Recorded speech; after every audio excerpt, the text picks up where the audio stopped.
अभी कुछ दिनों पहले मैंने एक सुप्रीम कोर्ट के हमारे ऑनरेबल जज का मैंने एक उनका बयान सुना, जिसमें वो ये बात कह रहे थे कि जो आजकल की जनरेशन है ये ट्रायल कोर्ट्स में काम नहीं करना चाहती है। सोचते हैं कि हम डायरेक्ट हाई कोर्ट और सुप्रीम कोर्ट में आके अपनी इंटर्नशिप स्टार्ट कर लें।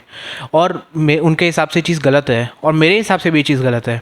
बट मैं एक चीज़ यहाँ पे क्लैरिफाई करना चाहता हूँ अपने पॉइंट ऑफ व्यू से, जो मैंने देखा है लोअर कोर्ट्स में। लोअर कोर्ट की कंडीशंस बिल्कुल भी किसी एंगल से फ्रेंडली नहीं है। और वहाँ पे कोई बहुत ऐसे भी नहीं है कि बहुत कोई आपको देख के अपील करे, जैसे हाई कोर्ट्स होते हैं। लोग कहते हैं ना कि जनरली देख के तो अपील करते हैं। हाई कोर्ट में भी बुरा ही हाल है, ऐसा नहीं है, पर हाई कोर्ट देख के तो अपील करते हैं। लोअर कोर्ट की कंडीशंस बिल्कुल फ्रेंडली नहीं है।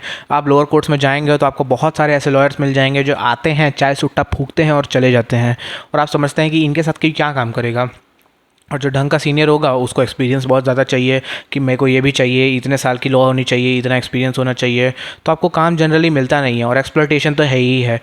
तो ये सारी चीज़ों का भी कॉकटेल है कि जो न्यू जनरेशन है वो लोअर कोर्ट से भाग रही है। बट हाँ, मैं ये भी एग्री करता हूँ कि लोअर कोर्ट से ही जनरली आपकी स्टार्ट होती है।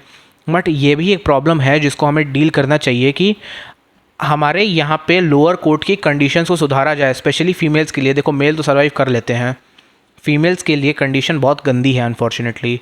फ़ीमेल दिन भर धूल धक्कड़, धूल मिट्टी ये सब, और बहुत सारी उसमें और भी चीज़ें होती हैं। तो मेरे हिसाब से ये चीज़ है कि कंडीशंस ही फ्रेंडली नहीं है वहाँ पे।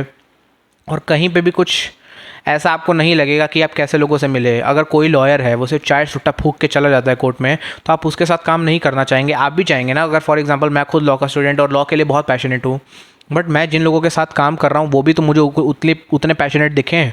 But lower